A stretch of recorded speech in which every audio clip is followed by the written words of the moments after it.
Dad and George grew up in a booming city in what's now known as the Rust Belt. You were pretty much guaranteed a job at the major car plant in town. You were pretty much guaranteed a job at the plant in town as soon as you got out of high school. George was one of those people. Dad wasn't. Dad accepted a scholarship to his dream school to study engineering. During the weekends and holidays, he'd come home and hang out with his buddies, including George. One afternoon, Dad gets a phone call from Grandma. George had been jumped after work and had the metaphorical tar beaten out of him. For a while, it looked like he wasn't going to make it. By some miracle, George pulled through but was in such bad shape that he had to retire early and go on disability. While on one of his visits home, George's dad, Walter, pulls Dad aside and asks him if he knows a guy named Flynn. Dad had heard the name was one of the local troublemakers. Unfortunately, the city was going through financial difficulties, thanks to corruption and mismanagement, to the point that they didn't have enough money to pay their police officers during the weekends. No, I am not kidding. From 8 p.m. Friday night to 6 a.m. Monday morning, there wasn't a single police officer on duty.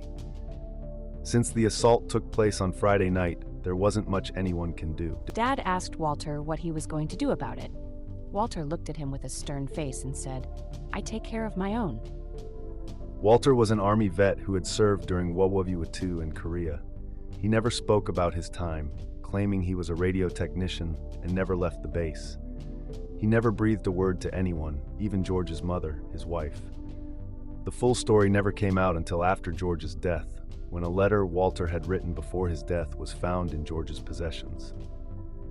After realizing that Flynn was one of the people who had destroyed George's life, Walter got in touch with his friends. He was a personable guy, you know the type, the kind who makes friends in 5 minutes. They all agreed that something had to be done. And thus, Operation George's Revenge was born. Walter and his friends began observation of Flynn and would keep tabs on him. It took several weeks, but eventually Flynn and his buddies, Mack and Zeno, were overheard bragging about the attack. Knowing who to attack, they moved to the next steps. Walter's friends, some of whom worked in high places, decided to make some phone calls to their friends in the plant where all three worked.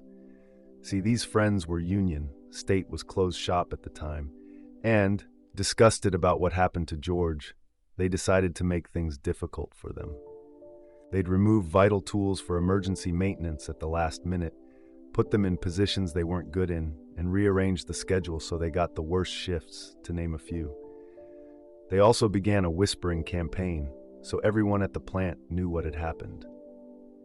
In this city back then, who you knew and what everyone thought you've done was enough to make or break you. The goal was to get them to quit, and after a year or so, all three had quit, frustrated with how they were being treated. But Walter and his friends aren't done, not by a long shot. A few phone calls and anonymous letters later, Flynn, Mack, and Zeno were unemployable in the district. Because they hadn't been fired, they weren't entitled to severance or anything. Soon their money ran out, but they couldn't get out of town because everyone knew from the whispering campaign what they had done to George. For the rest of their lives, Walter and his friends kept an eye on Flynn, Mack, and Zeno. Just when it appeared that they had an out, the whisper letter campaign would start again, and they'd be denied an out. The three men ended up homeless and destitute alcoholics who couldn't even get state aid. And this is in a state that is known for its generous aid for those in bad straits. Walter and his friends made a contingency plan to continue this until the three men were dead, using the next generation. So those men would never forget what they did to George. Nobody was able to find out anything about Flynn, Mack, and Zeno, but I wouldn't be surprised that they're still stuck and miserable. Nobody was able to find out anything about Flynn, Mack, and Zeno, but I wouldn't be surprised that they're still stuck and miserable.